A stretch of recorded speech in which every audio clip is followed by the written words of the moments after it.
বেলপাহাড়ির কাশমার গ্রামের প্রায় 1.5 কিলোমিটার রাস্তা বেহাল সংস্কারের দাবি এলাকাবাসীর। ঝাড়গ্রাম জেলার বিনপুর নম্বর ব্লকের তথা বেলপাহাড়ি থানার বাঁশপাহাড়ি অঞ্চলের কাশমার গ্রামের রাস্তা দীর্ঘদিন ধরে বেহাল অবস্থায় রয়েছে।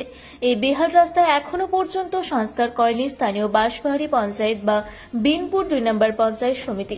জানা যায় এই রাস্তা দিয়ে প্রায় 7 থেকে 8টি গ্রামের লোক হাসপাতাল, ছাত্রছাত্রীর স্কুল সহ বিভিন্ন কাজে নিত্য যাতায়াত করে। পাশাপাশি ছোট বড় যানবাহন চলাচলের ক্ষেত্রেও অসুবিধা হচ্ছে। প্রতিনিয়ত দুর্ঘটনার আশঙ্কা থেকেই যাচ্ছে। গ্রামবাসী সহ স্থানীয়দের দাবি অবিলম্বে এই রাস্তাটি সংস্কার করতে হবে। আপনারা দেখছেন কোনো দায়িত্ব নাই। তাই বলছে জঙ্গলমহল পুরো ভালো করে দেখছো নাকি?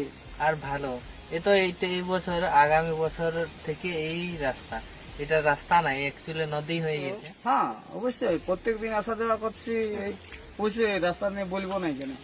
এটা এরকম যা আছে যে দু সাইডে মাঝে মাঝে লালাচ্ছে না, মাঝে মাঝে একদম মানে একটা ড্রেন করে দিয়ে দুটো পাটা দিয়ে দিলে ওরকম ভালো হয়।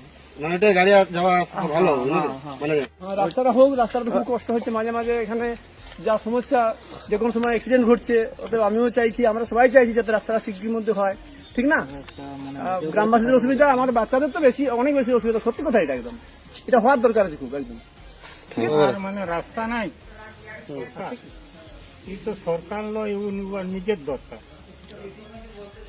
আচ্ছা, ওরা নিজের পকেটে যতটা মানে বাজাই করতে পারে সেইটা ওর দরকার, আমাদের জন্য তো কিছু ভাবে না।